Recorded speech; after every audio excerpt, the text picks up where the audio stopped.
sus, sus mensajes y a veces pueden ser algún mensaje interesante, ¿no? Entonces, en 1997 este señor Brandes Wardelin, pues prácticamente él trabajaba con félidos, él tenía una noción y decía, bueno, ¿qué característica es aquella que es más visible dentro de todos los félidos? Entonces él se empieza a dar cuenta que la gran mayoría de los félidos pues, presentan líneas, manchas, motas, etcétera. Entonces, una de las razones que él empieza a preguntarse es, bueno, el leopardo vive en un lugar de la sabana muy similar al ambiente donde viven los leones. ¿Por qué el león no tiene esas manchas y por qué el leopardo pudo obtener esas manchas? ¿Cómo fueron evolucionando esos patrones? ¿Realmente hay un proceso evolutivo? ¿Está ocurriendo ese proceso? ¿Puedo determinar mediante una visión filogenética ese proceso evolutivo? Entonces este señor, Lars Wanderley, empieza a hacer una propuesta y empieza a buscar información. Entonces empieza a darse la tarea de sacar y sacar artículos y entender qué es lo que estaba pasando con ese proceso de cómo el leopardo tuvo las manchas y se encuentra con una propuesta por un autor que se llama Weigel en 1961, que al igual que ustedes, y eso es notorio y está bien chido, que ustedes se dieron cuenta que también una característica muy importante, una característica muy notoria que es muy pausable, pues prácticamente eran las manchas, ¿no? Entonces, este señor hace una propuesta a Wayne en 1961, una hipótesis de cómo posiblemente evolucionaron los patrones de las líneas, las manchas en los félidos, ¿no?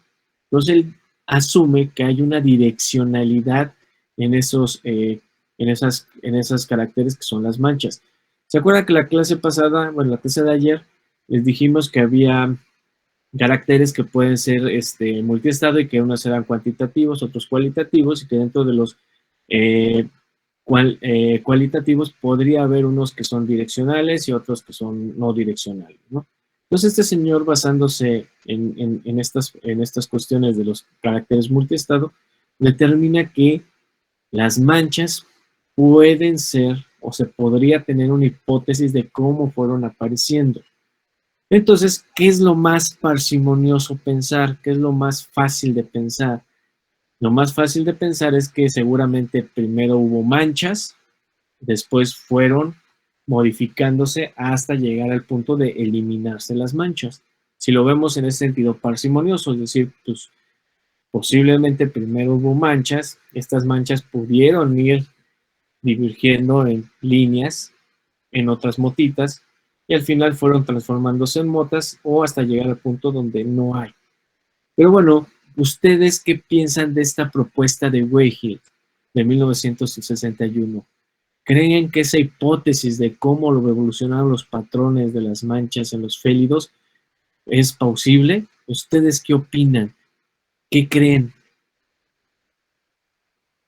¿Qué les llega a la cabeza decir, sí, sí, yo creo que sí es así, o no sé, yo tengo mis dudas? ¿Ustedes qué opinan? Cri, cri, cri, cri, cri, cri. Pues es interesante cómo se basó pues como dijo, una propuesta que realmente sí engloba, ¿no? Comúnmente todos los felinos comparten al día de hoy, bueno, lo que podemos ver al día de hoy, pues sí, que comparten características similares en cuanto a su capacidad de mimetismo, ¿no? Entre pues, sus rayas, sus motitas, ¿no? Todo lo que tienen. Entonces yo creo que me parece interesante verlo desde ese aspecto, porque también juzgando de los aspectos que podemos obtener, digamos, con los colmillos, con el comportamiento y todo eso, tal vez podemos dejar de lado algo tan importante y que puede ser básico y sin duda un punto de inflexión importante para la caracterización de una especie, ¿no? Como lo que es, en este caso, las manchas, ¿no? Y todo eso, Ok, de muy cómo bien. fue evolucionando poco a poco. Y entonces, como que me parece una propuesta muy interesante y pues sí, está padre. Ok, muy bien, Jota. Muchísimas gracias por tu opinión. ¿Por qué creen que no podría ser al revés? ¿Por qué creen ustedes que en vez de que aparecieran primero las manchas, así llenitas, negritas, con forma, ¿por qué no fue al revés? ¿Por qué no primero aparecieron las motitas, que no están todas rellenitas y que fueron evolucionando en sentido contrario hasta llegar a las manchas gruesas, a las rayas gruesas? ¿Ustedes creen que podría ser al revés? ¿Creen que no? ¿O porque ya está publicado o porque lo publicó este señor Weigel, ya es la neta del planeta? ¿Ustedes qué piensan? ¿Podría ser al revés? Sí. Sí, ¿por qué? A ver, ¿quién dijo sí? Porque se pudieron como presentar pequeñas variaciones de jaspeados, por así decirlo, y estas fueron, bueno, resultaron positivas, por ejemplo, para el camuflaje, y entonces se pudieron haber ido desarrollando a marcas más notorias. Okay. Entonces también es plausible, también es parsimonioso que ocurra de la diferente forma, en dirección contraria, ¿no? Es que también depende de la parte de, o sea, el entorno, cómo fue evolucionando y ellos cómo se fueron adaptando a él, ¿no? Ok. Porque lo que yo tengo entendido, los felinos que tienden a ser más, a tener más manchas, más patrones, Ajá. mientras la vegetación sea más densa, es lo que tengo entendido. Entonces, yo creo que también depende de cómo se vaya evolucionando su entorno para ellos poder camuflarse o simplemente poder cazar. Exacto. Pues bueno, ya ustedes están empezando a discutir, eso me gusta muchísimo. Estamos sacando una lluvia de ideas. Y bueno, como bien lo ha comentado uno de sus compañeros, dijo, pues sí, es plausible, es parsimonioso porque se puede pensar de esta idea, es una propuesta, es una hipótesis. Su compañera nos dice, no, puede ser también al revés, ¿no? Porque los jaspeaditos a las motitas más llenitas, al ver los colores bien marcaditos. Y su compañero nos dice, pues yo también he leído que dicen que es por el ambiente, ¿no? Es más que sería ver si realmente existe este proceso evolutivo de los patrones, ¿no? Pues resulta que esta propuesta de Weigel en 1961, Landis-Warner la toma a consideración y empieza a hacer una serie de trabajos para poder determinar si realmente existe este patrón evolutivo para poder llegar a si los leopardos pudieron obtener sus manchas o no. Hay una crítica fuertísima también en que el autor, Wardelin, hace para el autor, para Weigel, y es una crítica muy interesante. Hay que tener también muy claro que no porque estén publicados las cosas. ¿Alguien quiere entrar? Déjenme ver. ¿No se salieron? Bueno, no sé. Ah, sí, alguien quiere entrar.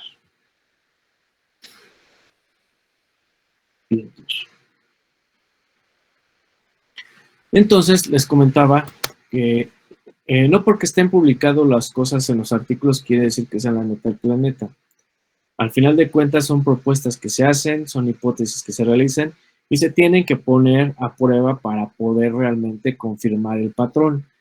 Sí está chido que se haga la propuesta, a lo mejor nadie lo propuso, nadie lo dijo, no hay ningún antecedente que diga si es así o no, entonces es válido, pero bueno, conforme van pasando los estudios, conforme se van haciendo nuevas preguntas, se pueden rechazar o descartar este tipo de hipótesis. Entonces, este señor Werdelin hace una crítica importante a esta propuesta de Weigel, donde pues al final de cuentas en su artículo nunca menciona, no da información de cómo puede llegar a este patrón hipotético primitivo. No dice nada, solamente dice, yo creo que es así, lanza la pelotita y háganse bola los demás. Esta es mi propuesta.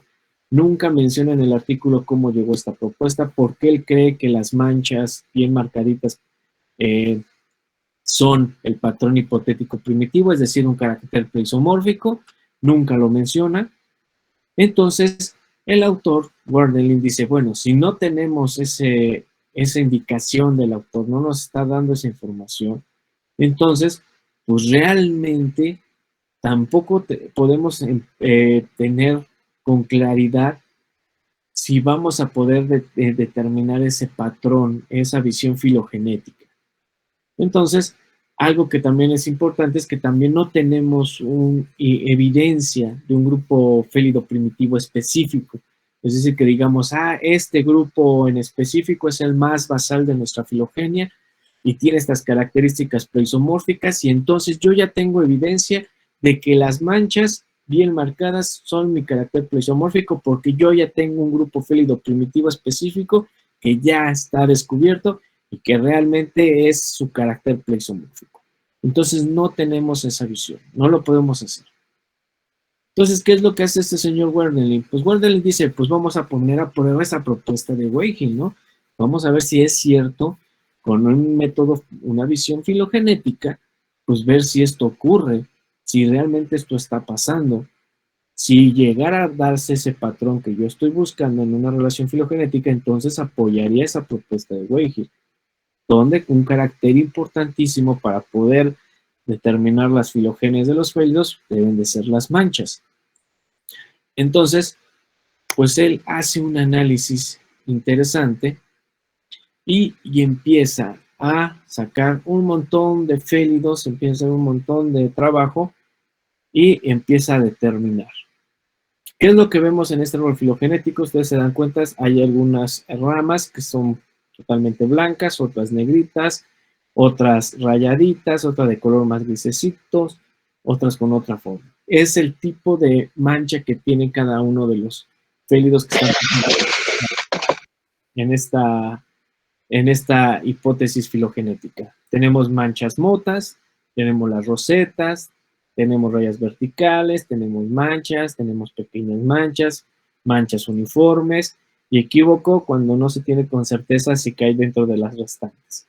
Él con eso trata de hacer una hipótesis filogenética. Entonces, empieza a hacer un razonamiento también él basándose en la biología del bicho, ¿no? De la biología del grupo de los félidos. Entonces, él dice que el pelaje sí podría funcionar, sí podría ayudar, a lo mejor, para poder estimar estos patrones filogenéticos. Entonces, él dice, y hagamos memoria, ¿se acuerda cuando estuvimos viendo la historia de la sistemática?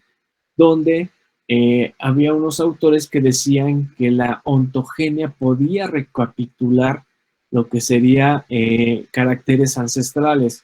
¿Se acuerdan que teníamos, ¿cómo se llaman estos? Embriones de diferentes especies, y prácticamente la primera etapa embrionaria casi todos son idénticos, ¿no? Presentan su colita, presentan sus branquias, y si le sacamos su fotito se ven muy similares. Entonces, basándose en esa recapitulación de ontogenética, pues muchos de los autores dicen, bueno, entonces los caracteres más pleisomórficos deberían de estar recapitulando esa ontogenia. Entonces, este señor pues dice que vamos entonces a recapitular la ontogenia, pero ahora con los juveniles, con los individuos juveniles de todas estas especies. Entonces, él dice que la condición más general entre los patrones de manchas entre los juveniles de todas estas especies tendría que ser el carácter primitivo o el carácter pleisomórfico para todas las especies. Entonces, ¿qué es lo que dice este señor? Él dice que en la generalidad no hay que especificar como tal. En la generalidad de todos estos félidos, los juveniles presentan estas manchas, motas uniformes muy marcadas. Y esto tiene que ver, porque al final de cuentas, para su protección. Aquí es donde entra la historia biológica. Como bien lo comentó su compañero hace un momento, muchos de los félidos, el tipo de manchas que presentan les ayuda para camuflajarse, para poder alimentar, para poder protegerse, etc. En este caso, las manchas juveniles que presentan de este tipo de mancha mota como tal, les ayuda muchísimo a los juveniles a poder sobrevivir, a estar protegidos, a poder camuflajearse, no para la caza, son juveniles, todavía no tienen la experiencia para cazar. ¿Qué es lo que necesitan? Protegerse, esconderse, para que no sean comidos, porque son vulnerables cuando son juveniles. Las hienas están y otros y otro tipo de depredadores que pueden atacarlos y comérselos, y entonces necesitan una protección. La protección es el pelaje. Estas motas, estas manchas motas marcadísimas, pueden confundirse con el ambiente y por lo tanto librarla, sobrevivir. Entonces, basándose en ese razonamiento, en esta información que el autor tiene, entonces él asume que sí, que podrían servir las manchas si lo basamos en esta historia ontogenética, basándonos en esta cuestión de que los caracteres más primitivos o pleisomórficos son cuando están presentes en las primeras etapas de desarrollo, en este caso los juveniles. Entonces él asume que el carácter pleisomórfico tendría que estar como el patrón de pelaje originario, como el motado, ¿no? El moteado, perdón. Entonces, es como se empieza a generar ese patrón, y este autor ya le da un sentido. El autor ya empieza a decir, ya no es como este señor Wittgenstein, ¿no? Que decía, pues ahí está el patrón, yo digo que es así, y pues a ver cómo le hacen, ¿no? 1961, 1997, este señor dice, bueno, vamos a encontrarle sentido a esto que nos está mencionando este cuate, ¿no? Y ese sentido es basándonos en la historia de vida de los organismos, buscando esos patrones. La generalidad no quiere decir que todos, pero sí la mayoría presentan este tipo de patrón de moteado en la etapa juvenil de los organismos para poder protegerse. Entonces, de ahí él toma y ya le da sentido, ¿se dan cuenta? Le está dando ya un sentido a un carácter, siendo es un carácter pleisomórfico, y yo opino que es así. Y entonces, pues al final de cuentas, empiezan a trabajar con estas cuestiones del carácter pleisomórfico, como el carácter moteado, el patrón moteado de esas manchas, ¿no? Entonces, aquí ubicamos a nuestros pequeños integrantes de nuestro ejercicio que estuvimos haciendo el día de ayer y hoy, ¿no? ¿Qué notan ustedes en esta filogenia? ¿Qué es lo que ven? Compárenla con la que hicieron ustedes, compárenla con esta. ¿Qué observan? ¿Qué notan? ¿Quién dice yo?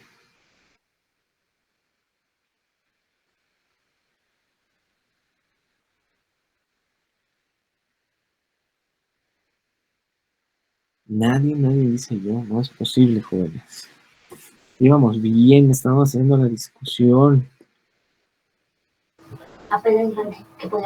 Pues también lo mismo de cómo pues, fue tomando ese carácter primitivo y cómo de ese carácter se fue derivando todo, ¿no? O sea, a raíz de ver una serie de caracteres de una especie, empezó a ponerlo ya más particular, ¿no? En cada caso. Ok. O sea, fue igual como con comparación que hicimos en el ejercicio que hicimos, empezamos a tomar caracteres y empezamos a darle sentido a esos caracteres para poder seguir adelante en esta caracterización filogenética, ¿no? En esta hipótesis. Okay. Entonces fue como lo que él empezó a hacer, pero no, obviamente ya en una forma ya más, pues ya una investigación más profunda. Pero sí, fue como que empezó, como usted comentó anteriormente, a darle sentido a un carácter para de ahí poderse desprender a lo que se buscaba llegar. Ok. Pensemos esta diapositiva, que me hace sumamente importante también. De acuerdo a la propuesta de este señor de Weigel en 1961, ¿qué nos está diciendo? Que seguramente las manchas motas surgieron el resto. Si esto es verdad, si esto fuera cierto, entonces nuestro patrón filogenético tendría que tener ese sentido, ¿no? De las manchas motas tuvieron que ir modificándose a un montón de cosas. Parsimoniosamente, cuando hablamos en la filogenia, pues realmente ustedes ven muy parsimonioso este árbol, el real. Si de repente tenemos manchas motas muy marcadas para una especie, y ya se va, ¿no? Todo el tiempo. Luego tenemos manchas motas para otras especies, pero de repente surgen estas manchas uniformes. Pero ¿qué tal? Tenemos otras manchas uniformes en otro clado. y tenemos manchas uniformes ahora en otro grupo.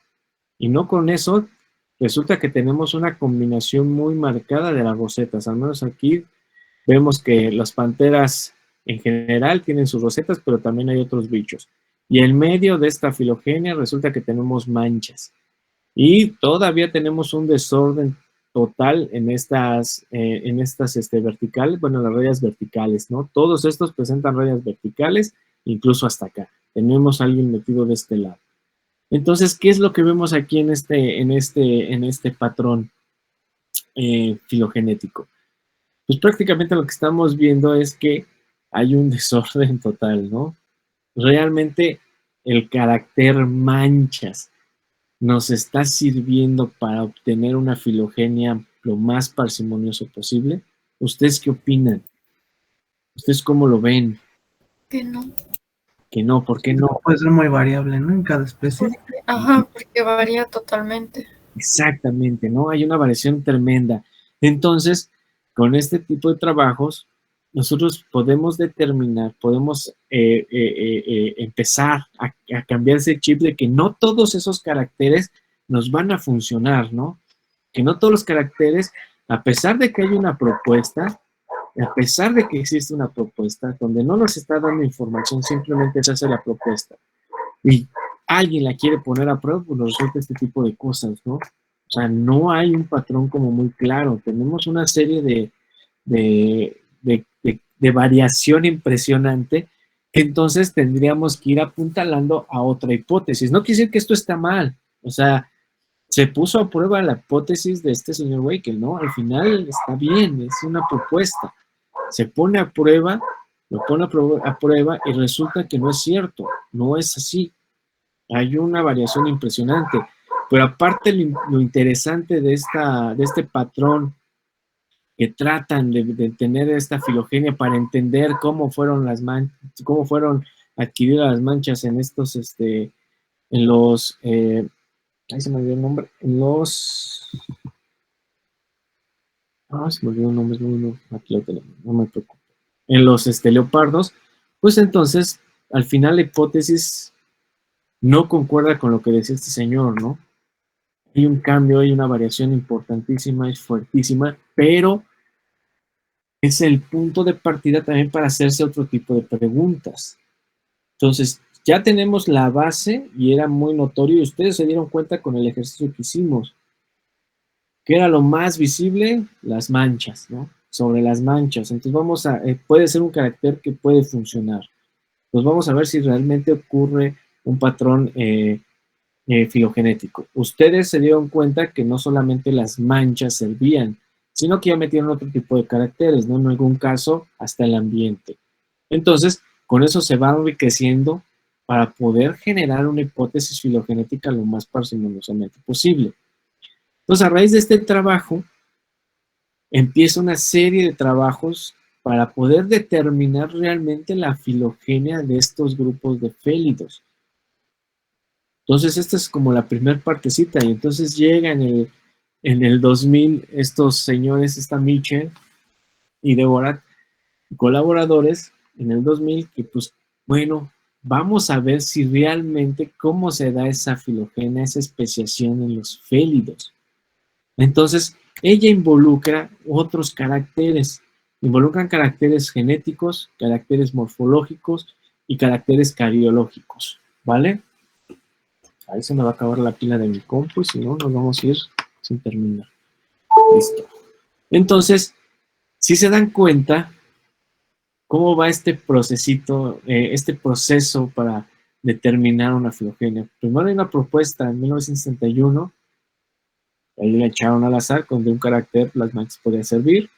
Llega otra propuesta en 1997 para querer probarlo, pero le da sentido a esa propuesta, decirle, bueno, este cuate no me dijo cómo era el sentido, porque no solamente lo aventó, yo asumo por el proceso ontogenético de que seguramente los juveniles van a tener los caracteres preisomórficos por esta conmutación ontogénetica, ¿no? Pues lo propongo, hago mi filogenia y resulta que hay un montón de variación que no me está resolviendo realmente mi filogenia, sino al contrario veo un montón de reversiones, un montón de de cambios, de lugares donde se supone que hay una topomorfía y cambió y de repente aparece en otro lado. Entonces tenemos una serie de variación que no nos está ayudando a reflejar esa filogenia. Entonces, en el 2000, 3 años después, salen estos señores, están Mitchell y sus colaboradores, y dicen, bueno, vamos a ver cómo es la filogenia y la especiación. Vamos a meter caracteres genéticos. Acuérdense que la genética empieza su boom en los años 60, cuando empieza a clavarse la teoría de la evolución con genética de poblaciones, y entonces aparece esta nueva visión de la evolución. Se sabe que hay caracteres genéticos que se pueden utilizar cuando se entiende el proceso cuando se tiene la tecnología para hacer el proceso de secuenciación. En los años 2000 se hacía secuenciación muy baja, es decir, era muy cara, pero la secuenciación podíamos secuenciar hasta, si bien nos iba, 1000, 1200 pares de bases, que era muchísimo en ese entonces. Ahorita ya con la metagenómica, con genomas completos, son bytes y bytes y bytes de información, ¿no? Muchísima información, pero bueno, en los años 2000. Y entonces, pues vamos a involucrar más caracteres, como ustedes lo hicieron a la hora de hacer su pequeña filogenia, ¿no? No solamente las manchas, sino ahora la cabeza, ahora las patas, la cola, el hábitat, etcétera. Entonces va enriqueciendo. Y estos señores, pues meten caracteres genéticos, en este caso son secuencias genéticas que vamos a ver más adelante cuáles son los caracteres genéticos, pero para ir como adentrándonos en esta onda de los caracteres, y bueno, morfológicos también vamos a ver los caracteres morfológicos y también vamos a ver los caracteres cariológicos. Los cariológicos tienen que ver con el cariotipo, ¿no? Cuáles son los cromosomas, cómo están los cromosomas, cómo la evolución de los cromosomas, básicamente es eso y lo vamos a ver más adelante a detalle. Entonces estos cuates lo que hacen es hacer una filogenia con todos estos caracteres genéticos, morfológicos y cariológicos y, pues, a ver, analicemos esta filogenia. ¿Ustedes qué ven en esta filogenia? Comparándola con la anterior. ¿Qué es lo que notan? ¿Qué es lo que ven?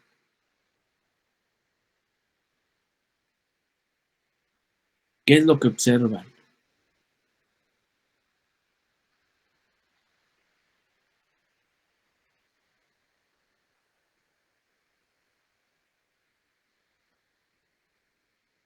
¿Quién dice yo? Analícenla, véanla. Parece que está más ordenada. A ver, uno por uno. Ya los empareja un poco más también en cuanto a tamaño. Ok, se va más ordenada, como dijo también nuestros compañeros por ahí. Se ve más parsimoniosa, se le ve un poco de sentido, ¿no? ¿Sí o no? Sí. Sí. Okay. Entonces, pues ya lo que vemos en esta filogenia, basándose en más y más caracteres, tanto genéticos, morfológicos, cariológicos, podían meter otros más caracteres, o sea, al final metieron 1504 caracteres. ¿Por qué se eleva tanto el número de caracteres? Porque al final de cuentas, cuando metemos caracteres genéticos, pues sube muchísimo, ¿no? Cada secuencia, cada cambio en una secuencia es un carácter, más agreguen los morfológicos y más agreguen los cariológicos. Entonces, aquí ya tenemos un poquito más de orden. Entonces, a partir de esta filogenia, nosotros podemos obtener solamente la filogenia de nuestras especies que estuvimos analizando. Esta filogenia es de muchas especies, pero yo solamente quiero saber cómo es el patrón filogenético de las especies marcadas. ¿Qué es lo que hacemos nosotros para poder realizar, para poder ver cómo sería nuestro árbol filogenético, nuestra hipótesis filogenética, solamente con las especies marcadas? Bueno, lo que nosotros hacemos para poder identificar esta hipótesis filogenética con las especies que nosotros queremos estudiar, en este caso en el ejercicio, pues son estas especies. Yo quiero ver, quiero entender, quiero saber cómo se da esa hipótesis filogenética solamente con mis especies marcadas, las demás no me interesa. Entonces hay un proceso que nosotros llamamos podar árboles filogenéticos. La poda del árbol filogenético, como bien su nombre dice, es cortar ramas, ir eliminando ramas. ¿Cómo podamos un árbol filogenético?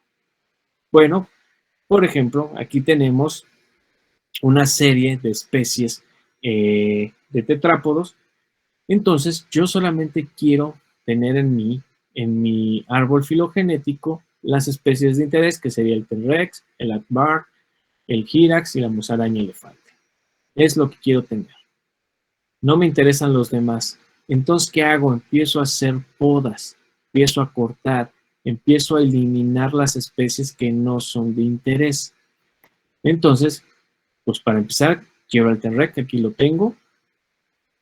¿Y qué es lo que voy a hacer? Busco cuál es el nodo próximo de mi filogenia.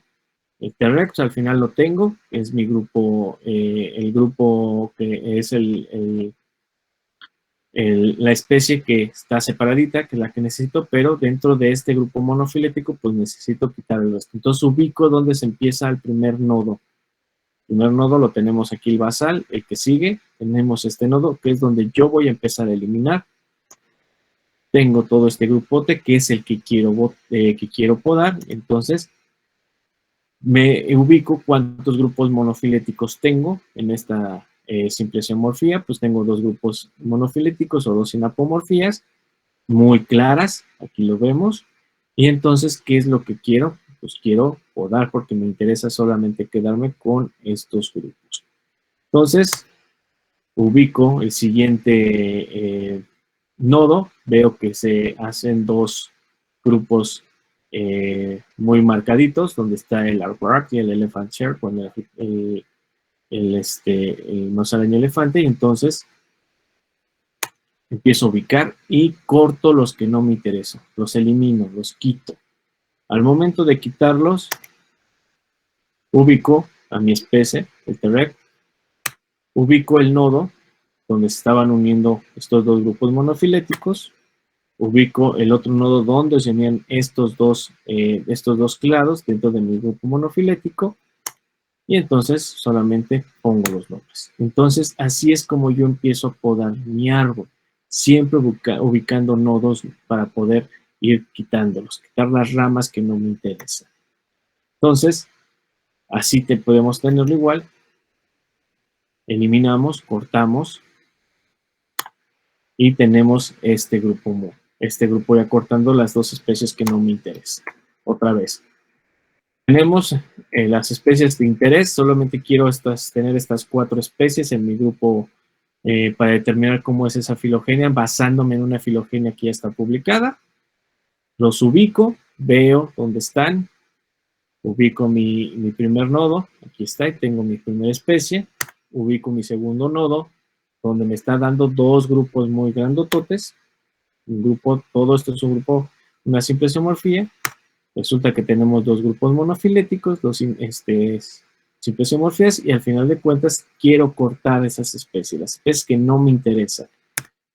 Ubico lo siguiente nodo, veo que hay 2 clados en este nodo que están unidos, y nada más elimino las especies que no quiero, y entonces agrupo de acuerdo a los nodos. Y así es como yo voy podando mi arbolito. Simplemente es quitar las especies y empezar a unirlas. En este caso, quiero eliminar este grupo, quiero eliminar esta especie, las quito. Si se dan cuenta, pues al final la línea, nuestro clado va a ser de estos 2, con estos 2 y este. Y entonces tenemos 2 grupos monofiléticos en nuestra especie. Así es como nosotros empezamos a podar nuestros árboles. Es una forma de nosotros saber cómo podemos identificar a través de una hipótesis filogenética publicada, poder empezar a determinar si el grupo, la hipótesis filogenética que yo estoy manejando me puede dar para mis especies. ¿Qué es lo que hago con esto? Pues igual, ¿no? Lo hacemos de esta manera. Al final el cervar y el bengalensis se unen en un mismo clado porque están juntitos, ¿no? Ahí se ve. Están en esta misma grupo monofilético, pues los ponemos en este sentido. Resulta que el mono es muy diferente, lo ponemos en 1, eliminamos todas estas porque estos no nos interesan, estos especies se cortan, no los queremos, solo quiero al Marnie.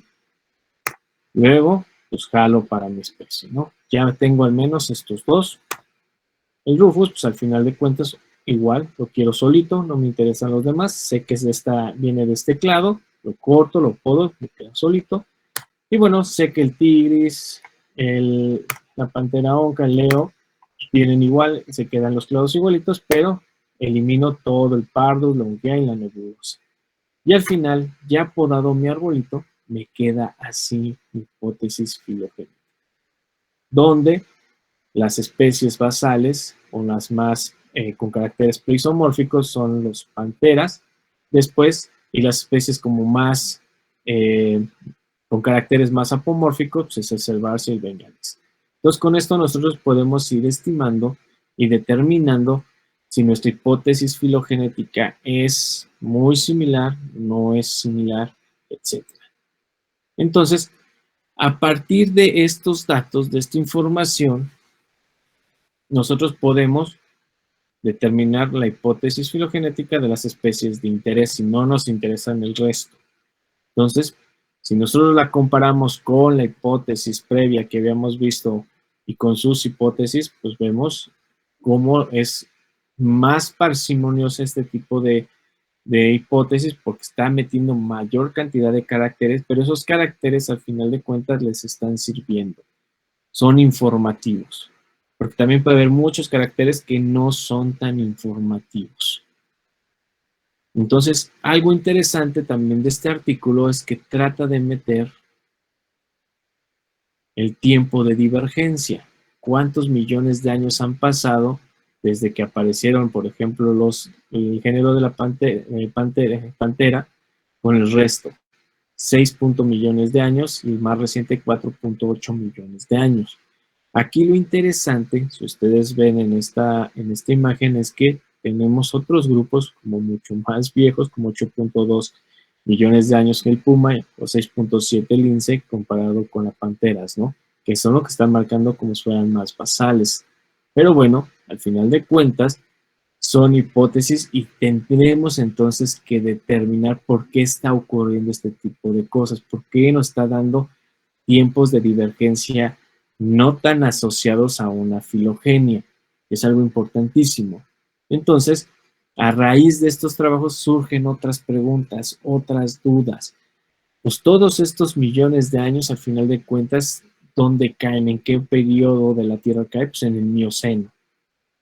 Entonces, algo tuvo que haber ocurrido en el Mioceno para que se diera esa radiación esta divergencia impresionante en el grupo de los félidos.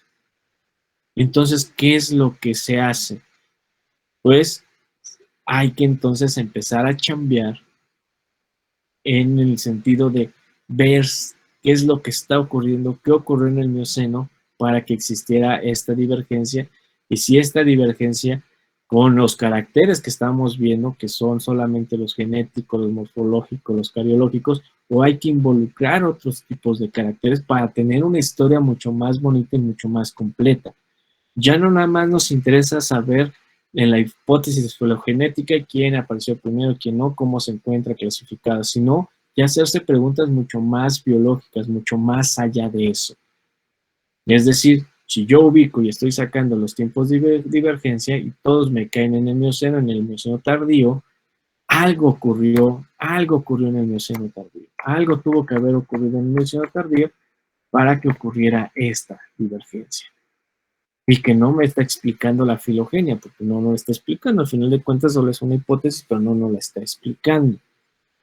Entonces, esta idea de saber qué pasó en el Mioceno con los félidos, pues entonces surge con estos señores, con Johnson y colaboradores, para tratar de entender qué es lo que ocurrió en el Mioceno tardío, cómo surgen todos estos linajes y qué es lo que surge en estos linajes. Digo, esto los dejaba en la clase que la apodaran y que la elaboraran, pero no lo voy a hacer ahorita, porque si no será mucho más complicado. Pero bueno, tenemos nuestras especies que estuvimos analizando, buscando al menos de las que analizamos, están estas 6 en esta filogenia, las ubicamos, ahí las tenemos. Pues tenemos nuestras 7 especies, y pues lo que vamos a hacer es podarlas, ¿no? Vamos a ir podando nuestras especies, y esto tendría que quedar así. Repito, esto lo hacíamos cuando estábamos en presencial, porque había un poquito más de tiempo, podíamos jugar. Ahorita no tiene mucho caso hacerlo, porque nos vamos a llevar los últimos 15 minutos, y como luego también les tengo que sacar la participación, pues seguramente nos vamos a alargar muchísimo más.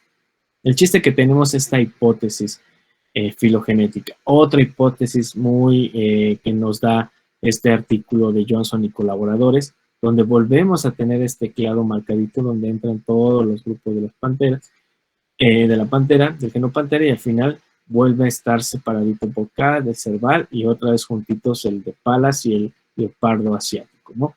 Entonces, son hipótesis muy similares. Entonces, algo que se hacen preguntas estos investigadores son similares, pero sí son distintas. O sea, no hay una relación, no hay un patrón entre las diferentes hipótesis. Y este patrón, ¿por qué se da? ¿Qué está pasando en el Mioceno? ¿Qué ocurrió en el Mioceno para que realmente pudiera haber este tipo de relaciones filogenéticas? Entonces ocurre algo bien interesante. Como viendo algunos de sus compañeros dijo, no, es que las manchas tienen que aparecer para que puedan sobrevivir, para que puedan cazar, etcétera. Y algunos de ustedes mencionaron lo de la distribución. Pues resulta que pues al final de cuentas tendríamos que ver no solamente la distribución, sino cómo fueron los patrones de distribución, es decir, la migración que tuvieron todos estos bichos para poder entender esos patrones filogenéticos.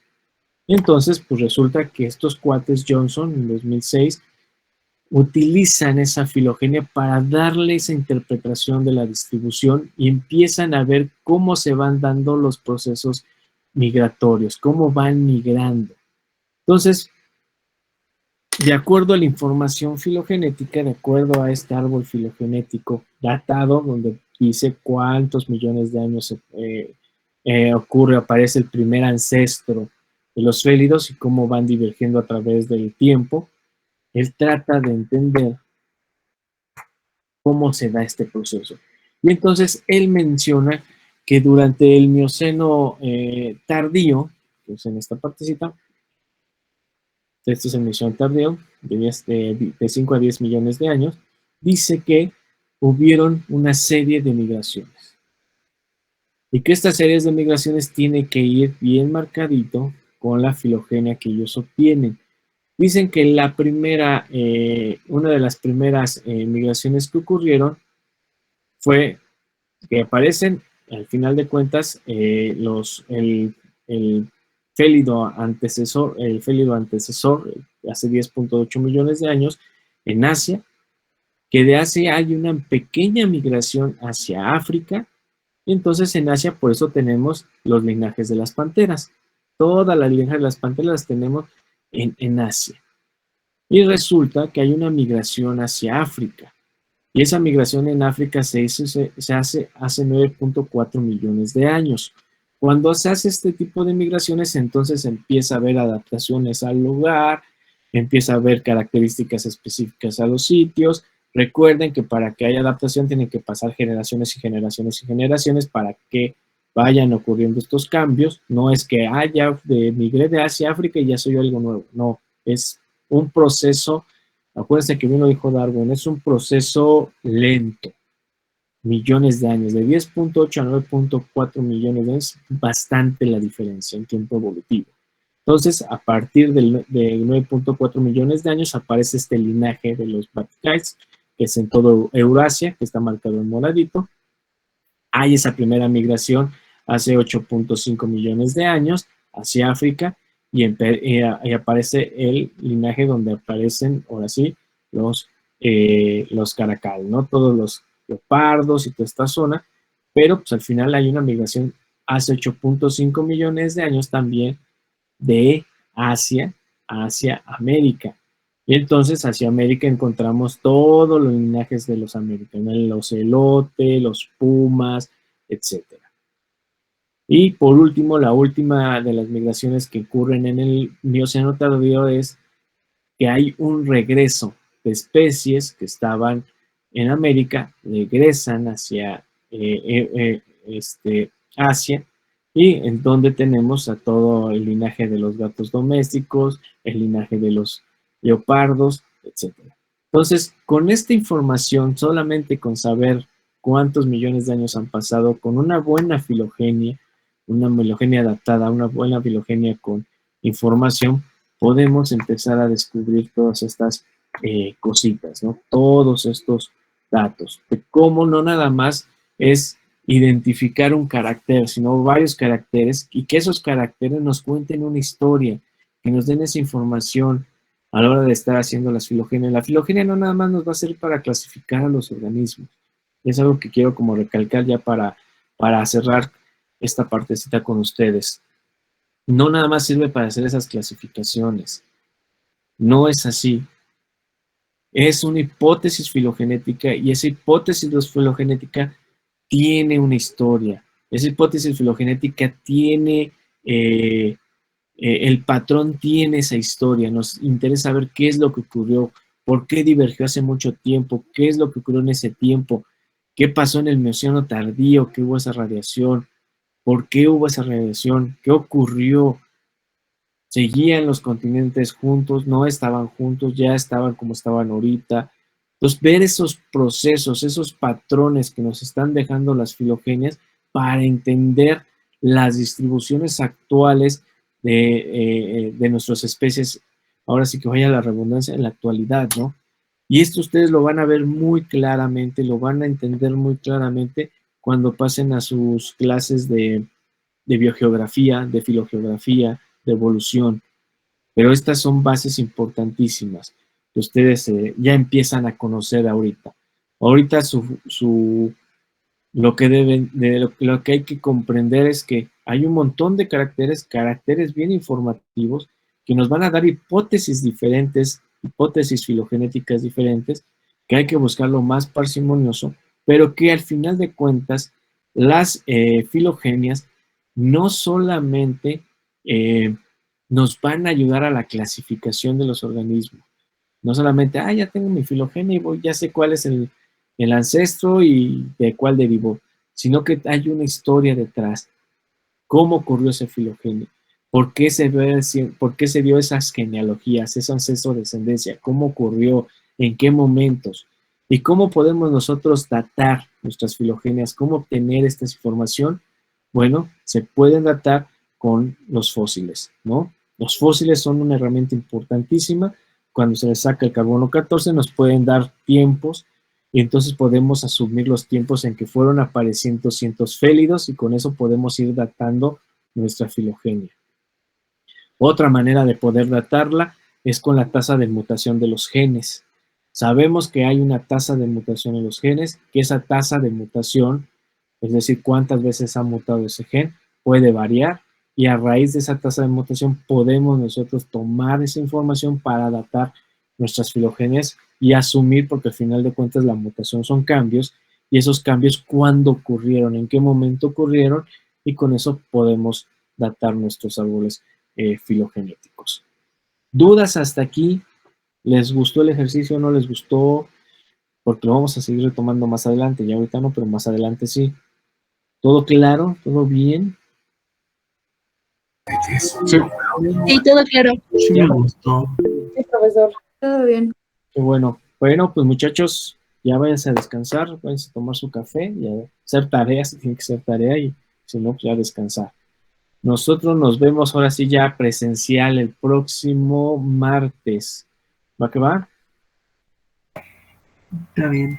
Sí, Sí, profe, gracias. Hasta luego, profe. Gracias. Será un Hasta gusto. luego, verla. profe. Buenas noches. gracias, profe. Hasta luego, profe.